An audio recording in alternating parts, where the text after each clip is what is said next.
Muy buenas tardes a todos. Estamos en este momento dando inicio a nuestro día de oración número 716. Es una gran bendición de parte de nuestro Señor, de nuestro gran Dios. Vamos a dar unos minutos para que aquellas personitas que apenas están viendo el anuncio puedan ingresar.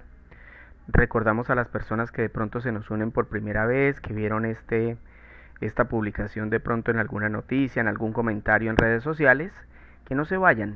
Dedique este tiempo para Dios, son solamente 30 minutos. Vamos a leer la Biblia, a orar un poco, y es la manera como Dios ha determinado que le conozcamos. Así que no va a ser un tiempo perdido, sino va a ser un tiempo muy productivo para su vida. Tal vez el tiempo más productivo para algunos porque pueden el día de hoy hallar su salvación. Así que muy importante disponer nuestros corazones, nuestras vidas para lo que vamos a hacer. Como les dije, son solo 30 minutos. Ya hoy trabajamos, ya hoy hicimos nuestros quehaceres, las actividades del día. Pues vamos a dedicar un tiempo para el Señor en este nuevo año que apenas empieza. Recordarles que nos estamos reuniendo por ahora los días lunes, miércoles y viernes en el horario de las 8 de la noche. Es importante tener en cuenta que este grupo se formó allá por el 2019, apenas empezando la pandemia. En esa preocupación, en medio de esa angustia, empezamos a hacer este grupo y ahí nos hemos mantenido y hemos tenido la oportunidad de que Dios nos use y de ser de bendición para otras personas. En el tema que vamos a trabajar hoy, lo vamos a trabajar basados en el capítulo 24 del libro de Job. El tema se llama limitados para los que les gusta anotar, y recordarles también lo importante que es el compartir y el darle me gusta. Llegamos a personas que tal vez no conocen a Cristo, personas que están alejadas del Señor, y tenemos esa gran posibilidad de, a través del Evangelio, tocar las vidas para que cambien, para que sean personas útiles a la sociedad y sobre todo para que sean personas que hereden el reino de los cielos, el reino de nuestro amado Señor y Salvador.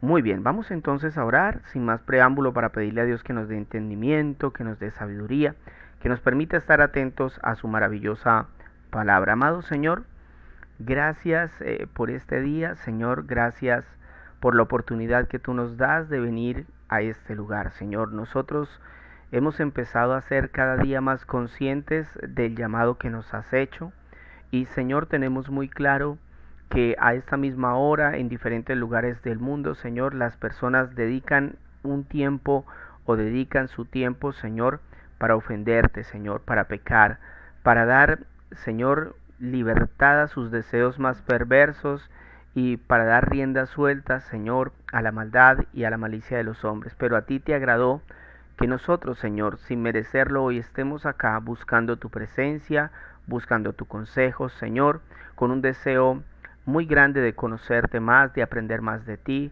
de poder acercarnos a ti para suplicarte por nuestras luchas, por nuestras cargas, Señor. Por eso nosotros te pedimos hoy, Señor, que seas tú tomando control de esta oración, tomando control de la lectura que vamos a hacer, de la explicación que vamos a dar. Señor, tú eres el único que eres bueno, tú eres el único que eres santo, y por eso te pedimos, Señor, que nos ayudes para que podamos comprender lo que tú nos quieres decir. Señor, bendice la vida de cada persona que nos va a escuchar hoy, mañana o cualquier otro día. Ayúdalos a entender tu palabra, dales de tu Espíritu Santo, Señor. Permite que cada persona pueda entender que tiene un propósito y no es precisamente satisfacer nuestros deseos, sino ser más como tú, Señor. Gracias en el nombre poderoso de Cristo Jesús. Amén y amén. Iniciamos con la lectura de Job capítulo 24 y dice así. Si los tiempos no se esconden del Todopoderoso, ¿por qué no lo perciben así quienes dicen conocerlo? Hay quienes no respetan los linderos y pastorean ganado robado. A los huérfanos los despojan de sus asnos, a las viudas les quitan en prenda sus bueyes, apartan del camino a los necesitados, a los pobres del país, los obligan a esconderse. Como asnos salvajes del desierto, se afanan los hombres por encontrar su presa, y el páramo da de comer a sus hijos. En campos ajenos recogen forraje, y en las viñas de los malvados recogen uvas. por no tener ropa, se pasan la noche desnudos, no tienen con qué protegerse del frío, las lluvias de las montañas los empapan, no tienen más abrigo, se arriman a las peñas. Al huérfano se le aparta de los pechos de su madre, al pobre se le retiene a cambio de una deuda. Por no tener ropa, andan desnudos, aunque cargados de trigo van muriéndose de hambre. Exprimen aceitunas en las terrazas, pisan uvas en las cubas, pero desfallecen de sed. De la ciudad se eleva el clamor de los moribundos, la garganta de los heridos reclama ayuda. Pero Dios no se da por enterado. Hay quienes se oponen a la luz, no viven conforme a ella ni reconocen sus caminos. Apenas amanece, se levanta el asesino y mata al pobre y al necesitado. Apenas cae la noche, actúa como ladrón. Los ojos del adúltero están pendientes de la noche.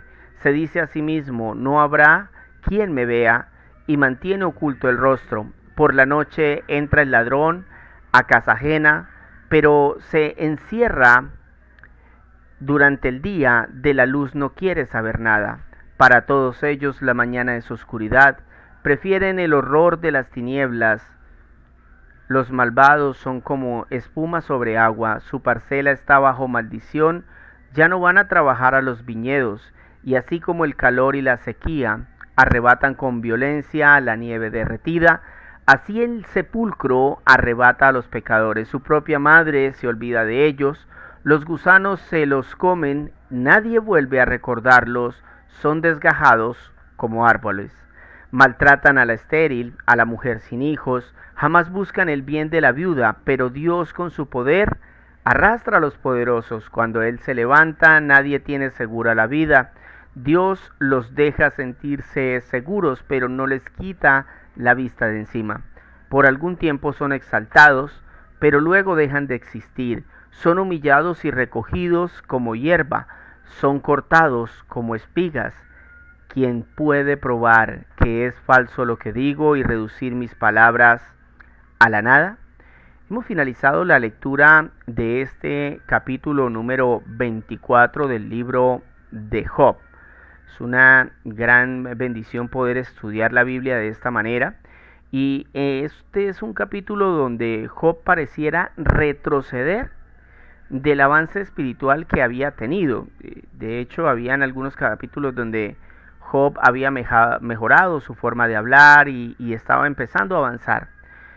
Lo que sabemos, por ejemplo, en los primeros versículos que leímos hoy, lo que podemos notar es que vuelve a culpar a Dios de las malas acciones de los hombres.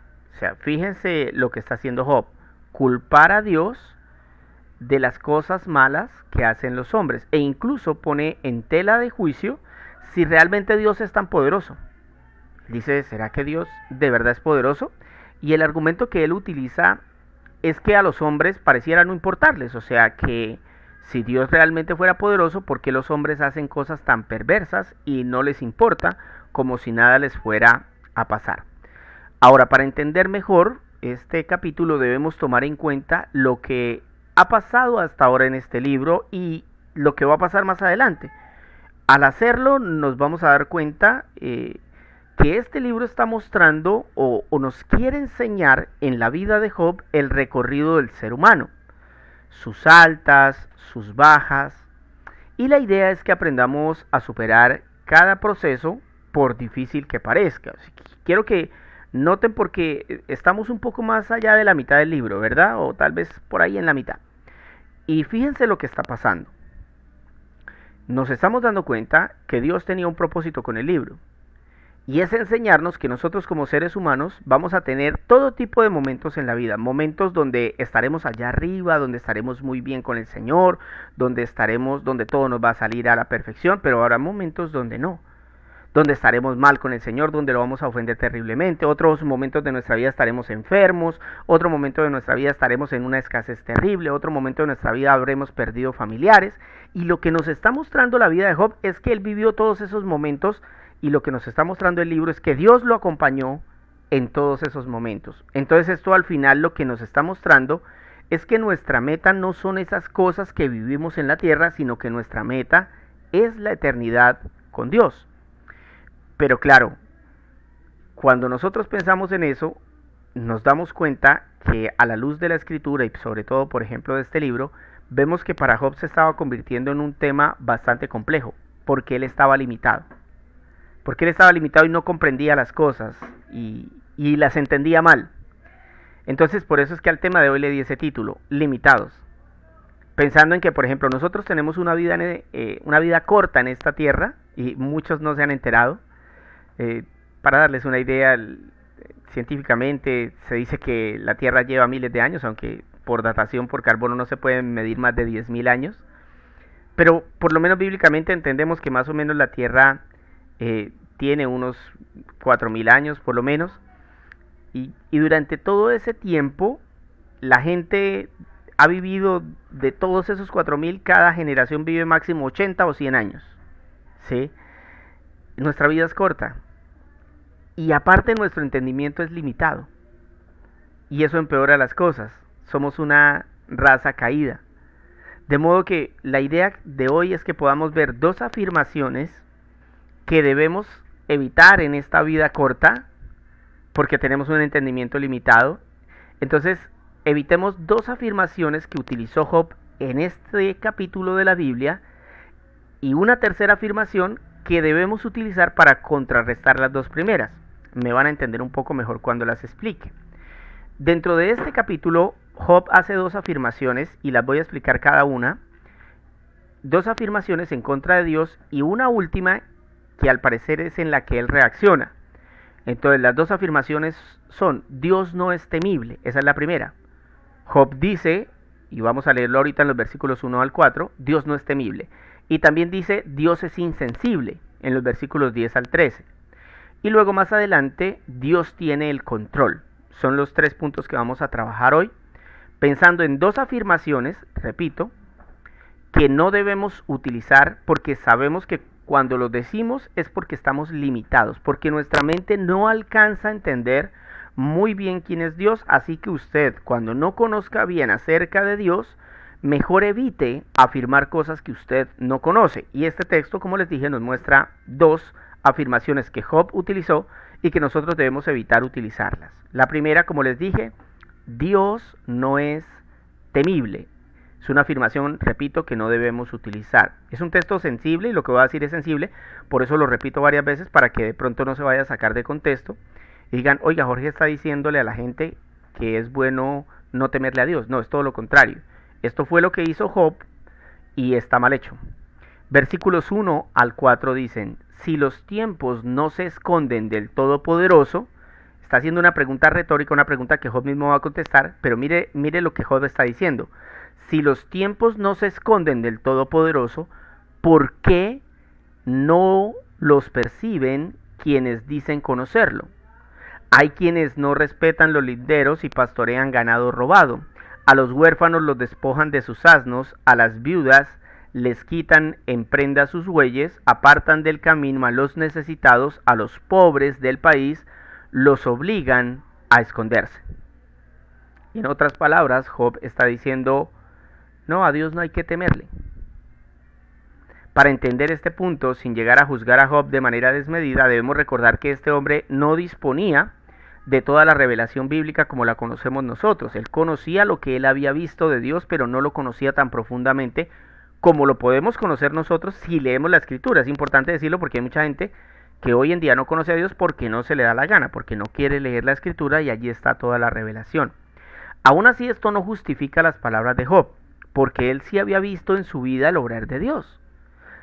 Después podemos ver que por las descripciones que hace Job y sus amigos, digamos, si nosotros analizamos las descripciones de Job y sus amigos en capítulos anteriores, lo que ellos decían acerca de Dios era claro que tenían una noción cercana a lo que ahora nosotros tenemos ya en la revelación completa en la Biblia. Pero las palabras de Job fueron peligrosas, porque cuestionar si realmente Dios es un ser temible, eso es algo temerario, sobre todo si usted no tiene argumentos. Y el argumento de Job era que los hombres hacían todo tipo de maldades, como si desconocieran que existiera un ser supremo que pudiera castigarlos. O sea, ese era el argumento de Job. Él decía, no, es que si realmente los tiempos no se esconden del Todopoderoso, o sea, las personas malas, porque luego da el ejemplo. ¿Por qué decimos que las personas se esconden del Todopoderoso? Si mire, todo el mundo hace lo que se le da la gana. Es más o menos lo que está diciendo Job. Él está desconociendo que hay un ser supremo que puede castigarlos. El argumento de Job era muy débil porque él mismo había pasado de sufrir una prueba a ser castigado por Dios. Recordemos la vida de Job en tres facetas. La primera, una faceta de bendición, tenía hijos, esposa, riquezas, comunión con Dios. Pasó a ser probado, pierde la prueba y pasa a ser castigado por Dios porque en medio de la prueba él maldice su vida, él reniega de Dios, él comienza a decir mentiras acerca de Dios. Entonces es un hombre que pasó por esos procesos y entonces él pensaba y empezó a decir que Dios no era tan temible. En su angustia había dado rienda suelta a sus palabras contra Dios, de modo que de una situación que para Job ya debía haber terminado, ahora estaba sufriendo la ira de Dios en su vida. Esto es importante entenderlo, porque la situación de Job debió terminar en la prueba, no debió haber pasado al castigo. Pero el problema es que en medio de la prueba, Job no soportó y comenzó a ofender a Dios desmedidamente. Y es importante esto para que tengamos cuidado. Saber que Dios es un ser perfecto, que sabe cómo, por qué y hasta cuándo permite una situación. Mire, si usted tiene eso en mente, usted va a tener un temor de Dios porque usted dice, oiga, Dios sabe cómo hace las cosas, Él tiene el control de todo, sabe por qué las hace y sabe hasta cuándo me va a permitir esta situación. Eso debería darme a mí tranquilidad, eso debería darme un temor de saber que Él es un ser muy superior a mí. Imagínese que no fuera así y que Él castigara, por ejemplo, de forma inmediata siempre, sin dar tiempo a que las personas aceptaran la culpa y el arrepentimiento. Y esto es impresionante, ¿no? A veces nosotros, digamos, no llegamos a este tipo de pensamientos, pero deberíamos hacerlo más continuamente. Bueno, ¿qué pasaría si Dios, en lugar de darle tiempo a mi esposo, a mi hermano, a mi hijo de que se arrepienta, lo castigara de una? Porque el pecado, ¿cuándo se cometió? Hoy. Y a veces, ¿por qué las personas no son castigadas de una vez? Sino que pasan años, a veces ni siquiera sufren castigo que nosotros podamos conocer, por lo menos, sino que ya es definitivamente en el infierno. Pero la idea es que Dios siempre da tiempo a las personas para que se arrepientan, como lo hizo con Job. Job empezó a fallarle a Dios, a ofender a Dios, pero fíjense que Dios no le quitó la vida. Dios, por el contrario, en lugar de afectar más su vida, lo que hizo fue enviarle mensajeros para que lo hicieran entrar en razón. Y esto es importante porque si hoy en día Dios castigara de forma inmediata sin dar tiempo a la aceptación y al arrepentimiento, pues correrían ríos de sangre por todas las calles. Imagínense que Dios castigara fulminantemente a los hombres que pecan, porque eso es lo que dice la Biblia, que la paga del pecado es la muerte. O sea, cada vez que pecáramos una persona tendría que morir, pero Dios en su misericordia nos permite continuar con vida y nos da la oportunidad no solamente de continuar con vida, sino de recurrir a Cristo para que nuestros pecados sean pagados, redimidos y podamos entonces volver a tener comunión con Dios. Esa es la misericordia del Señor. De acuerdo a esto, miremos lo que dice Apocalipsis 11, versículos 16 al 18. Miren esta belleza. Dice, los 24 ancianos que estaban sentados en sus tronos delante de Dios, se postraron rostro en tierra y lo adoraron, diciendo, te damos gracias, Señor Dios, el Todopoderoso, el que es y que siempre fue, porque ahora has tomado tu gran poder y has comenzado a reinar. Las naciones se llenaron de ira, pero ahora el tiempo de tu ira ha llegado. Es tiempo de juzgar a los muertos y de recompensar a tus siervos los profetas, y también a tu pueblo santo, y a todos los que temen tu nombre. ¿A quiénes el Señor va a recompensar? A los que temen a Dios. Desde el menos importante hasta el más importante. El tiempo de destruir a todos los que han causado destrucción en la tierra. Quiero leer nuevamente el versículo 18 para que usted entienda que esto está sucediendo. Es una visión del apóstol Juan del fin de los tiempos. Y mire lo que dice. Las naciones se llenaron de ira, pero ahora el tiempo de tu ira ha llegado. Está empezando a decir que en el tiempo que Jesús venga, va a haber un tiempo donde la humanidad va a estar completamente desfachatada, violenta y en una situación terrible de ira, pero en ese momento vendrá entonces la ira de Dios a castigar a los hombres. Y dice el texto que vamos a tener que temer. Es tiempo de juzgar a los muertos y de recompensar a tus siervos los profetas y también a tu pueblo santo. Escuchen lo que dice. Y a todos los que temen tu nombre. A eso recompensarlos. Desde el menos importante hasta el más importante. Es tiempo de destruir a todos los que han causado destrucción en la tierra. Eso debería causarnos temor. Sobre todo si usted todavía se niega a aceptar a Cristo, sobre todo si usted todavía es de los que ofende al Señor y no siente dolor por su pecado. Por esto, si a usted le han inculcado la idea de que no hay que temerle a Cristo, porque esto es algo que hoy en día en diferentes iglesias y doctrinas se está sembrando en la mente y el corazón de las personas, es que a Dios no hay que temerle. Que Dios ya no es el Dios del Sinaí, el mismo al que los israelitas le temieron y le pidieron a Moisés que subiera mejor él solo. Es el mismo Dios, mis hermanos. Es el mismo. Es el mismo y acá lo podemos ver porque el mismo texto en Apocalipsis, no hablando de este presente que nosotros vivimos, sino hablando de un futuro cercano en el que Dios va a venir a reinar, dice que a aquellos que le teman les dará una recompensa.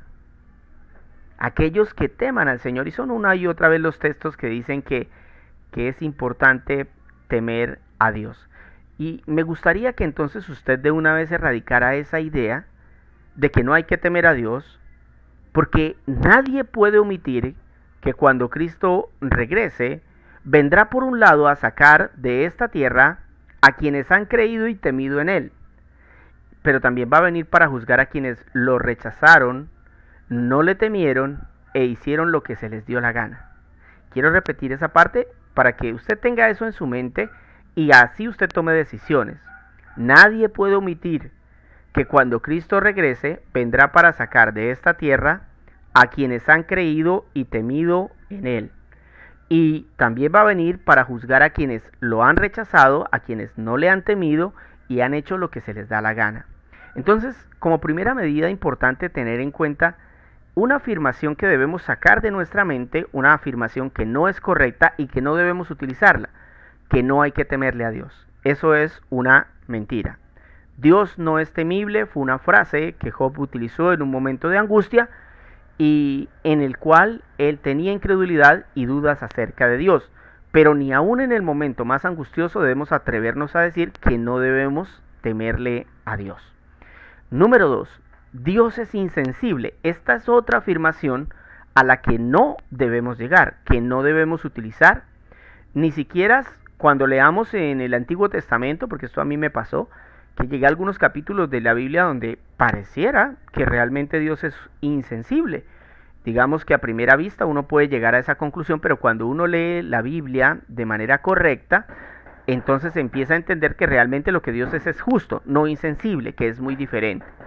Miren ahora lo que dice el versículo 10 hasta el versículo 13.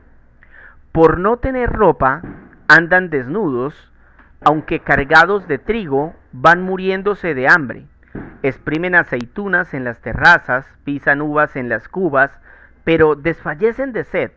De la ciudad se eleva el clamor de los moribundos, la garganta de los heridos reclama ayuda. Y escuchen lo que dice Job. Pero Dios ni se da por enterado. Qué tremendo, ¿no? Lo que está diciendo Job en este pasaje.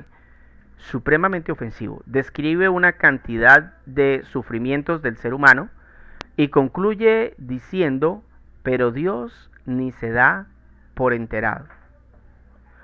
De hecho, esta premisa de lo que acaba de decir Job es la premisa sobre la cual se fundan muchísimos, por no decir que la gran mayoría de los ateos en el mundo. Porque los ateos sacan la conclusión de que si Dios existiera, no habría tanto sufrimiento.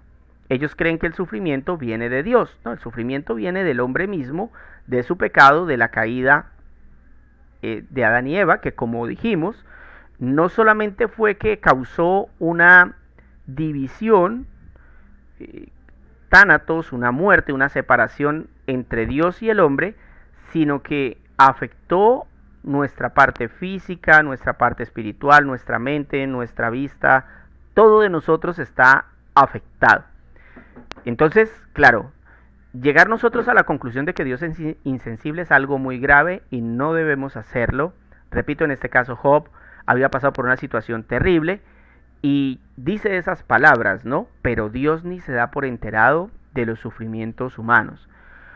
Como dijimos, la idea con el tema de hoy es que entendamos las afirmaciones a las que nunca debemos llegar acerca de Dios, por más que la situación sea difícil, como en el caso de Job. En este caso, afirmar que Dios ve el sufrimiento y no le importa es muy grave. Y saber que esas palabras vinieron de Job, pues es aún más grave y debe llevarnos a reflexionar para que estemos preparados cuando tengamos que vivir situaciones límite. Porque si le pasó a Job, nos puede pasar a nosotros. Que en una situación límite lleguemos a decir las mismas cosas. Porque muchos de ustedes tal vez han visto sufrir a alguien. Han visto sufrir a alguna persona cercana. Pero eso es muy diferente a sufrir de manera personal. Entonces ya cuando le toca a uno de manera personal es diferente. Podemos llegar a tildar a Dios de insensible. Probablemente usted diga, no, yo no. Pero existe una forma de saber cuál sería su reacción antes de que eso suceda. ¿Sí sabía eso? Sí. Si usted conoce a Dios, usted no va a tildar a Dios de insensible. Pero si usted no conoce a Dios, es probable que usted sí lo tilde de insensible. Ahora, ¿cómo sabemos que conocemos a Dios? Bueno, usted debe ser consciente de que tanto conoce a Dios en la Escritura. Esa debe ser su medida. Si usted es una persona que tiene claro lo que Dios quiere para el hombre, la razón por la cual la Biblia se escribió, quién es el autor, cómo funciona Dios y qué es lo que quiere Dios de los hombres, a través de qué y cómo salva, por qué el pecado es tan grave, cómo es que Dios puede salvar a hombres pecadores y condenados al infierno sin llegar a ser injusto. Es decir, conocer a Dios es un tema muy amplio. Así que digamos que esa es una forma fundamental de saber. Si nosotros ante una situación adversa podríamos llegar a decirle a Dios insensible, ¿cómo es? Si ya lo conocemos. Si lo conocemos, de seguro no lo vamos a decir. Ahora, si lo que usted sabe de Cristo es lo que le han contado, lo que cada domingo le predican, lo que digamos de antemano alguien más le dice, no, yo de antemano le digo que usted no entenderá las acciones de Dios. O sea, cuando Dios haga algo, usted sencillamente lo va a tomar a mal. Las cuestionará o cuestionará a Dios y terminará haciendo afirmaciones como las de Job. De hecho, es común escuchar a familiares, yo he escuchado en familiares míos y en amigos decir que Dios es insensible. Por ejemplo, en alguna ocasión escuché a una chica decir que Dios era un insensible al no salvar a toda la raza humana. Es que Dios debió salvarlos a todos y ya. Algunos agregan que les cuesta entender este tipo de cosas, pero la verdad que cuando uno dice eso, lo que está demostrando es su desconocimiento de quién es Dios y de quiénes somos los seres humanos. Este tipo de afirmaciones demuestran total desconocimiento de quién es Dios y de quiénes somos nosotros. Si entendemos de forma correcta esta frase, nunca nos atreveremos a decir que Dios es insensible, porque la realidad es que todos los seres humanos somos culpables y merecemos un castigo eterno. Entonces, ¿es lógico decir que Dios es insensible cuando es al contrario? Deberíamos preguntarnos, más bien, o sea, en lugar de pensar eso, deberíamos preguntar al contrario. Si nosotros ya estamos condenados, ¿cómo es que todavía seguimos vivos? ¿Y cómo es que hay una opción de evitar ese castigo? La respuesta es que Dios vio a todos condenados, le dolió en su corazón y le pidió a su Hijo venir a salvar las almas, a morir para pagar por las deudas de los que íbamos a pecar. Así lo dice Hebreos, para mostrarnos que Dios no es ningún insensible, que como les dije, es todo lo contrario. Hebreos capítulo 2, versículo 9. Sin embargo, vemos a Jesús que fue hecho un poco inferior a los ángeles, coronado de gloria y honra por haber padecido la muerte. Así, por la gracia de Dios, la muerte que él sufrió resulta en beneficio de todos. En efecto, a fin de llevar a muchos hijos a la gloria, convenía que Dios, para quien por por medio de quien todo existe, perfeccionara mediante el sufrimiento al autor de la salvación de ellos. Oiga, qué texto tan tremendo. Porque digamos que el hombre puede tener pensamientos y decir, Dios es un insensible, es que mire la gente cómo sufre. Pero yo no he visto a un ateo decir, oiga, pero Dios es tremendo en amor porque entregar a su propio hijo a morir por hombres pecadores. Aquí ya se muestra que Dios no es insensible como la gente dice. Y repito el texto, sin embargo vemos a Jesús que fue hecho un poco inferior a los ángeles, coronado en gloria y honra por haber padecido la muerte, así por la gracia de Dios, la muerte que él sufrió resulta en beneficio de todos. En efecto, a fin de llevar a muchos hijos a la gloria, convenía que Dios, para quien y por medio de quien todo existe, perfeccionara mediante el sufrimiento al autor de la salvación, o sea, Jesús. Eso es tremendo. Eso es tremendo. O sea, repito, Dios nos vio condenados. Y en lugar de quitarnos de un solo tajo la vida a todos, como debería ser, porque así debería ser, en esta Trinidad perfecta deciden enviar al Hijo a morir por nosotros, a sufrir dolor. Eso es totalmente contrario a pensar que Dios es insensible. Más bien Dios es un ser sensible y amoroso que nos quiere dar vida eterna. Número 3.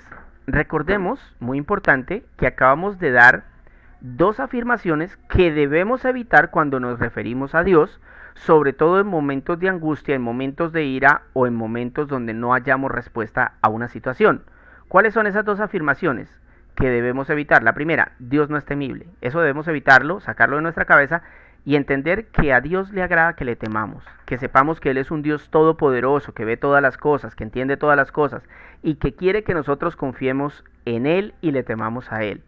Dios es insensible, es otra frase que debemos sacar de nuestro corazón y de nuestra mente. Dios es un ser sensible y amoroso, y lo acabamos de ver claramente. Y la tercera frase, que es una frase que sí debemos incluir en nuestro vocabulario, en nuestra mente y nuestro corazón, es Dios tiene el control. Dios tiene el control. Versículo 21 al 24 dice, maltratan a la estéril, a la mujer sin hijos, jamás buscan el bien de la viuda, pero Dios con su poder arrastra a los poderosos. Cuando Él se levanta, nadie tiene segura la vida. Dios los deja sentirse seguros, pero no les quita la vista de encima. Por algún tiempo son exaltados, pero luego dejan de existir. Son humillados y recogidos como hierba, son cortados como espinas. Queridos amigos, Dios tiene el control, que no se le olvide. Mire lo que está pasando. Job venía de dos frases contrarias a Dios mismo y ahora dice una frase que es a favor de Dios, ya no es contraria a Dios. Lo que sucede en este punto es interesante porque vimos a Job cuestionando si realmente debemos temer a Dios y luego afirmando que Dios es un insensible. Pero de manera extraordinaria la conversación cambia de rumbo y por eso es que algunos piensan que en esta parte del capítulo, en esta parte final, no es Job quien está hablando, no, perdón, sino que es Zofar. Pero yo no veo argumentos para llegar a esa conclusión. Lo que sí puedo notar es que, como en otros capítulos, el Espíritu de Dios vuelve a inspirar a Job para desmentir a veces hasta sus propias ideas o palabras acerca de Dios, y para entonces afirmar una verdad irrefutable como la que acabamos de leer en el versículo 22 y 24 que dice, Dios los deja sentirse seguros. ¿A quiénes? A los malvados, a los que hacen el mal, a los que no se vuelven a Cristo, a los que no se arrepienten. Mire lo que dice nuevamente, versículos 22 al 24, pero Dios con su poder arrastra a los poderosos. Cuando Él se levanta, nadie tiene segura la vida. Dios los deja sentirse inseguros, pero no les quita la vista de encima. Por algún tiempo son exaltados, pero luego dejan de existir. Son humillados y recogidos como hierba, son cortados como espigas. En otras palabras, Dios tiene el control. Y si Él tiene el control, No permita que nada ni nadie le hagan creer lo contrario. La clave se halla en que Dios sabe lo que hace por ser Él el creador y sustentador de todas las cosas. O sea, mire esa clave. ¿Por qué deberíamos creer que Dios tiene el control? Bueno, es que si Él nos creó, imagínese, ¿a usted le parece perfecto su hijo, ese bebé que usted tuvo ahorita o que tuvo hace mucho tiempo cuando nació y usted decía, qué perfecto es mi hijo, qué hermoso es mi hijo? Pues bueno, ese hijo suyo lo creó ese Dios poderoso, amoroso. Si Él es el creador y el sustentador, yo creo que lo mínimo que Él merece de nosotros es esa confianza en que Él tiene el control de las cosas. Mientras que nosotros, mis queridos amigos, en nuestras fuerzas no podemos más que sobrevivir algunos años y esperar un destino nefasto. O sea, imagínense, el que vive sin Dios está esperando a vivir y digamos se dio cuenta, entonces ahora tiene uso de razón, 20 años, y dice, yo no voy a creer en Dios, eso no existe nada más después de la muerte, yo voy a disfrutar el aquí y ahora. ¿Por cuánto tiempo? Por 50 añitos más. Cuando tenga 70 se va a morir. Y él quiere disfrutar 50 años de toda una eternidad por su necedad, por pensar que Dios no tiene el control. Entonces viven sin esperanza. Pero en cambio, si aceptamos que Dios tiene el control, ¿quién mejor que Él para tomar las riendas de nuestra vida? ¿Qué importa si sufrimos, si morimos, si pasamos hambre? Como dice Romanos capítulo 8, versículos del 28 hasta el 30, y con esto finalizo. Ahora bien, sabemos que Dios dispone todas las cosas para el bien de quienes lo aman, los que han sido llamados de acuerdo con su propósito, porque a los que Dios conoció de antemano, también los predestinó a ser transformados según la imagen de su Hijo, para que Él sea el primogénito entre muchos hermanos. A los que predestinó, también los llamó, a los que llamó, también los justificó, y a los que justificó, también los glorificó. Nuevamente, Dios tiene el control de su vida. Dios sabe lo que está haciendo para salvarlo. ¿A quién quiere darle usted el control de su vida? ¿A sus deseos? ¿A los consejos de sus amigos? ¿A la sociedad? ¿A la moda? ¿A las élites? ¿O a Cristo? Yo le voy a dar mi vida a Cristo. Yo le voy a dar el control de mi vida a Cristo, porque Él así lo predestinó, porque Él me ha llamado, porque Él me ha justificado, porque Él quiere glorificarme. Amado Señor, gracias en esta tarde, Señor, en esta noche por tu preciosa, tu bonita palabra, Señor. Gracias porque hemos podido empezar este año orando, Señor, asistiendo a tu iglesia.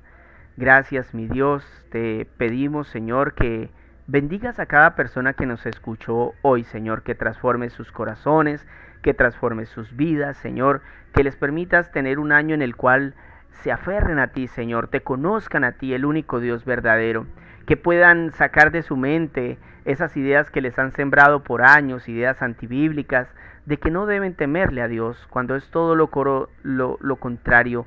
Debemos temerle a Dios, y ese es el principio de la sabiduría de los hombres, el temor a Dios, el saber que existe un Dios todopoderoso que demanda de nosotros que lo adoremos, que nos humillemos, que le busquemos, que le sirvamos. Señor, tú eres temible y tú mereces toda gloria, toda honra y toda alabanza. Señor, tú eres un Dios sensible y amoroso, no un Dios insensible, no un Dios que no se le da nada a lo que pasa en el mundo, Señor. Tú eres nuestro Dios, tú eres nuestro amado Señor y Salvador. En ti confiamos, porque si hay alguien amoroso, eres tú, Señor. De hecho, tu palabra dice en Juan que en eso consiste el amor de Dios, en que cuando todavía éramos pecadores, Dios envió a su Hijo a morir por nosotros. Amado Señor, gracias por mostrarnos tu amor y tu sensibilidad, Señor. Permítenos seguirte amando, seguirte buscando, seguir confiando en ti cada día de nuestra vida. Señor, ayúdanos a entender que es mejor que tú tengas el control de nuestra vida a que nosotros tomemos control propio, porque hemos visto que cada vez que un ser humano quiere autogestionarse, termina muy mal, termina en el infierno, porque nuestra carne, nuestra voluntad está dañada, nuestra voluntad está quebrada y siempre nos llevará a hacer lo malo. Pero Señor, cuando confiamos en ti, cuando tu Espíritu nos domina, cuando cooperamos en nuestra santificación, Señor, inevitablemente tú harás de nosotros una mejor persona, una mejor vida, una vida ejemplo para los demás, una persona que se parece más a Cristo. Si permitimos que tú tomes el control, empezaremos a abandonar aquellas cosas del mundo, Señor, que afectan nuestra comunión contigo. Señor, muchísimas gracias por escuchar nuestra oración. Oramos por los enfermos, oramos por la iglesia perseguida, Señor. Toma tú el control de estas personas, Señor. Permíteles ver tu gloria, dales consuelo, dales amor, paciencia, paz, sabiduría, Señor. Gracias en el nombre de Jesús. Amén y amén. Gracias, queridos amigos, por estar con nosotros en este primer día de oración de este año. Que sean muchos más y que puedan asistir a todos los que puedan. Que Dios los guarde y que estén muy, muy bien.